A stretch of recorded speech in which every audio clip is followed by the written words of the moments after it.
அன்பான உறவுகளுக்கு வணக்கம். இனிமேல் ரோஸ் மில்க் செய்ய சிறப்பு கடையில் வாங்க தேவையில்ல, வீட்லேயே ஈஸியாக செஞ்சிடலாம். பன்னீர் ரோஸ் வாங்கி இதழ்களை மட்டும் எடுத்துட்டு அதை நல்லா ஒரு 2-3 தண்ணி அலசி ஒரு பாத்திரத்தில் நல்லா அமுக்கி அமுக்கி அளந்துக்கோங்க. அந்த பாத்திரம் தான் நம்மளுக்கு அளவு. இப்போ ஒரு பேன் எடுத்து இந்த பாத்திரத்தில் ஒரு 3/4 பாத்திரம் அளவுக்கு தண்ணி அதில் ஊற்றி அடுப்பில் வச்சு சூடு பண்ணுங்க. லேசாக சூடாகும்போது இந்த ரோஸ் பெட்டல்ஸ் எல்லாம் அதில் போட்டு ஒரு 5 நிமிஷம் கொதிக்க விட்டிங்கன்னா அந்த ரோஸில் உள்ள கலரு எசன்ஸ் எல்லாமே இறங்கிடும். இப்போ வாசனைக்காக ஒரு 2 ஏலக்காய் தட்டி அதில் போடுங்க.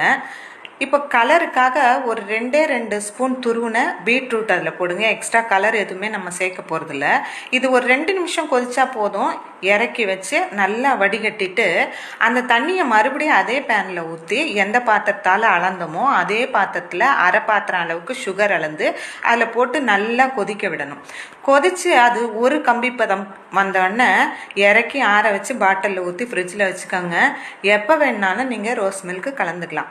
கொதித்து ஆற வச்ச ஃப்ரிட்ஜில் இருந்து கூலான பால் எடுத்துக்கோங்க. இதுலேருந்து ஒரு 3 ஸ்பூன் எசன்ஸ் அதில் ஊற்றி கலக்கிட்டிங்கன்னா ரோஸ் மில்க் ரெடி. உங்கள் இனிப்புக்கு தகுந்த மாதிரி கூட 2 ஸ்பூன் கூட நீங்கள் கலந்துக்கலாம். ஈஸியாக இருக்கு இல்லையா? வீட்டிலே செஞ்சு ட்ரை பண்ணி பாருங்கள். எப்படி இருந்ததுன்னு கமெண்ட்டில் சொல்லுங்கள். நன்றி, வணக்கம்.